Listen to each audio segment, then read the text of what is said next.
The Court of Appeal has upheld the prison sentence on the youth found guilty of killing 23 people in a fire at the Darul Ittifaqiyah Tahfiz Center in 2017.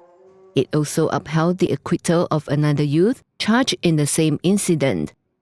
The three-judge panel, chaired by Justice Datuk Abu Bakar Jais, who sat together with Justices Datuk Sheikh Muhammad Ruzima Ghazali and Datuk Si Mi Chun, made both decisions unanimously on Monday.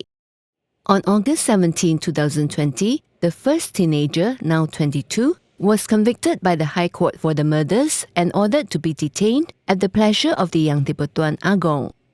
At the same time, the High Court acquitted and discharged the other teenager, also aged 22 now, for the same offence without calling him to enter his defence.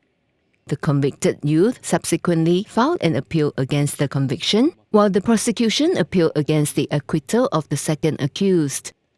Justice Sheikh Muhammad Ruzima, in reading the judgment, said the High Court's decision must be upheld as it did not err in its decision to convict and sentence the accused. Ruzima said the panel agreed with the High Court findings on closed-circuit television CCTV footage, which decided the evidence presented by the prosecution was strong. The CCTV footage from 4 different locations, namely a nearby Muslim Consumers Association of Malaysia (PPIM) office, a petrol station, snooker centre, and the appellant's neighbour, proved that he was involved in causing the fire intentionally. On the Court of Appeal's decision on the appeal by the prosecution, Justice Sheikh Muhammad Ruzima said there was no reason to change the High Court's acquittal of the co-accused. He said the High Court's verdict found it was difficult to ascertain that the co-accused was present at the scene during the particular time of the fire based on testimonies of prosecution witnesses and CCTV footage. On May 11 this year, in appealing against the acquittal, Deputy Public Prosecutor Hao Mei Ling argued that the fire must have been caused by more than one perpetrator because it was impossible for a teenager to lift 2 gas cylinders weighing 28 kilograms at one go. Hao said one gas cylinder was placed vertically and the other horizontally in front of a door before petrol was poured and an active lighter was placed there. Haijan Omar, counsel for both the accused, argued that there were no witnesses who testified that the convicted youth had set the school in fire, adding that the prosecution only relied on circumstantial evidence.